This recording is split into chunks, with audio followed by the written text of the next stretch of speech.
প্রতিদিন তো সে দেখে যে ওর বোন হচ্ছে স্কুলে যায়, প্রাইভেটে যায়, তো ব্যাগ ঘাড়ে করে নিয়ে যায়। আর এটা ও নতুন কিনে আসছে, এই নতুন ব্যাগটা এখন আর ও ছাড়বে না। আসসালামু আলাইকুম, কেমন আছেন সবাই? আসলে সবাই খুব ভালো আছেন। তো ও এবার উকি মেরে দেখতেছে যে আমাকে কেমন দেখাচ্ছে, সবাই কে কি বলতেছে। তো ব্যাগটা পেয়ে ভীষণ খুশিতে আমি বলতেছিলাম যে বাবু বড় হও, তোমার ব্যাগ লাগবে, আচ্ছা ঠিক আছে, ঢাকায় গিয়ে আমরা তোমার ব্যাগ কিনে দেবো, বই কিনে দেবো। মানে এখন থেকে যদি বাচ্চা কাচ্চার পড়াশোনা আগ্রহটা থাকে তাহলে হয়তো বা ভালো, কিন্তু জানি না বড় হতে হতে আবার কেমন হয়ে যায়।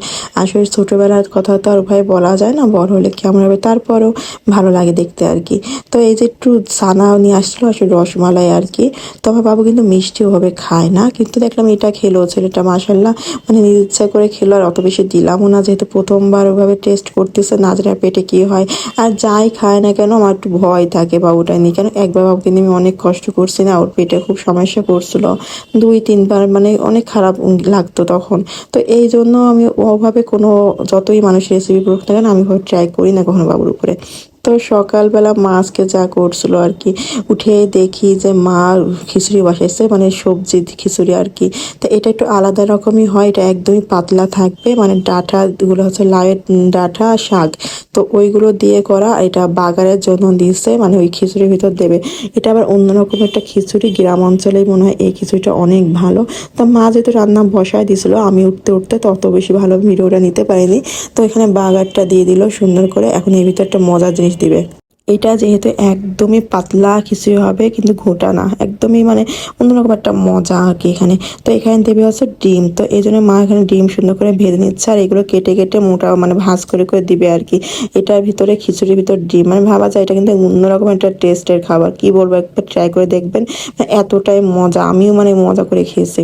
তো এই ডিম দিয়ে দিচ্ছে সবার জন্য, এইগুলোকে আস্ত ডিম তো আর ভালো লাগে না, যত ছোট করে দেওয়া যায় মানে তত মজা, ভিতরে মানে খিচুড়ি যে মশলা ওটা চলে যায়, খেতে বেশ ভালো লাগে। তো মার সাথে সাথে আমি হচ্ছে এগুলো দেখতেছিলাম, মানে কাটতেছিলাম আর মার সাথে কথা বলতেছিলাম আর কি। তো এখানে এই যে ডিমগুলো সুন্দর করে এখন খিচুড়ির ভিতর তো দিয়ে দিল, কিন্তু এখানে আর একটা মজা আছে, মানে একদম স্পেশাল একটা খিচুড়ি বলতে পারেন। মানে এটা এতটাই মজা, এখানে আম কেটে কেটে মা দিচ্ছে।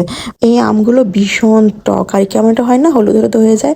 তো এখানে দেওয়ার মানে হচ্ছে রান্নার শেষে যাতে করে আমটা ভালো করে সিদ্ধ না হয় আর কি, প্লেটে করে নিয়ে ওই যে পাশে চেঁচে খায় না, ওইটা কিন্তু ভীষণ ভালো লাগে না। তো এখানে হচ্ছে শুকনো মরিচের বাগার দিয়ে একটা ঘিরানটাই অন্যরকম আসতেছিল, কি বলবো। তো এখানে একটা আবার ঘি দিয়ে দিল, মানে মজার মজা। এমন খিচুড়ি যদি একবার কেউ সকালে খায় গরম গরম, তার সাথে হচ্ছে বেগুন ভাজা। তো বেগুন ভাজা তো আসলেই মজা হয়, খিচুড়ি বলেন বা গরম ভাতে ভর্তার সাথে, এটা অন্যরকম একটা মজা না? কি বেগুন ভর্তা হোক বা বেগুন ভাজা হোক, এগুলো কিন্তু ভীষণ মজা লাগে। তো আমাদের এই যে গামলা ভরে গেছে, মা যখন বাড়ছে, মানে মার লাবড়া বলে মা, তো লাবড়া হয়ে গেছে আর কি। তো আমরা এখন ওটা গরম গরম খাবো, মানে ধোয়া ওটা হাত দিয়ে একদম চেটে চেটে খাবো আর কি। এটা কিন্তু আমার ছেলেও মানে পছন্দ করছে, মানে ওর তো পানি পানি যেহেতু পাতলা একেবারে, তো ও এবার আঙুল দিয়ে একটু একটু করে খেয়ে খেয়ে টেস্ট করতেছিল। তো মা বেড়ে দিচ্ছিল, আমি সুন্দর করে মা ভিডিও নিচ্ছিলাম, মানে দেখতে কিন্তু ভীষণ মজা, তার সাথে খেতেও কিন্তু ভীষণ মজা। এই হচ্ছে আমার প্রচুর প্লেট, তো প্রচুর প্লেটে করে মা একটু ডাঁটা দিচ্ছে, ও একটু ডাঁটা বলে, হ্যাঁ ডাঁটা এরম করে বলে কি, অত তো খাবে না, মানে হাত দিয়ে যতটুকু খায় আর কি। বাচ্চাদের এভাবে করে অভ্যাস করার কিন্তু বেশ ভালো হয়। তো আমার পুচু এই যে খাচ্ছে ডাটা, তো সবাই কেমন লাগলো অবশ্যই বলো। তো সব ভালো থেকো, আল্লাহ হাফেজ।